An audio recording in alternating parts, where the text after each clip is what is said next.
दोस्तों आप सोच रहे होंगे कि वैद्य जी ये हाथ में क्यों औषधि निकाल रहे हैं। भैया देखो ऐसा है, वैद्य जी बीमार है और वैद्य जी औषधि ले रहे हैं।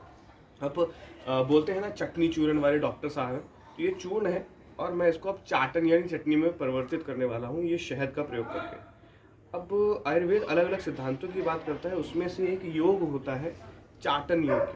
मतलब कि किसी भी औषधि को हम इस तरह से प्रिपेयर करते हैं, घी से, शहद से या शर्करा से, अलग अलग व्याधियों के हिसाब से। वात वाली अगर व्याधि है तो उसमें हम घी या तेल का प्रयोग करेंगे, और अगर कोई कफ जन्य व्याधि है तो हम शहद का प्रयोग करते हैं।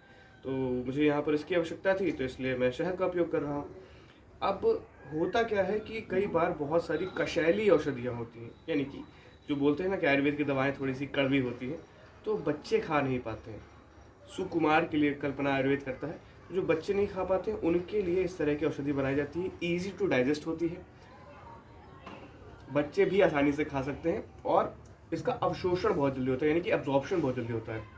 और जैसे शहद हो गया, इस तरह की जो मीठी चीज़ें होती हैं कैरियर का काम करती हैं, योगवाही का काम करती हैं, यानी कि फटाफट से औषधि ब्लड में और फिर अलग अलग अलग धातुओं में, उत्तरोत्तर धातुओं में पहुंच जाती है। इस तरह से धातु का पोषण भी हो जाता है और शरीर भी स्वस्थ हो जाता है। अब क्या होता है, जो चाटन होता है डाइजेस्ट बहुत जल्दी होता है, तो इसलिए प्रॉब्लम नहीं आती। इसलिए आपने देखा होगा छोटे बच्चों को स्वर्ण प्राशन अवलेह के बारे में बताया गया है, वो भी एक चाटन है। च्यवन प्राश एक चाटन है, सुबह सुबह लेना चाहिए। इस तरह की चीज़ें आयुर्वेद में बहुत पहले से बताई गई हैं। इस तरह की चीज़ों का प्रयोग करें, अपने नियरेस्ट वैद्य से बात कीजिए, हो सकता है आपको इस बार वो कड़वी दवाई की जगह कोई एक चाटन दे दे। नमस्कार, त्रिभुवन के स्वामी आपकी रक्षा करें।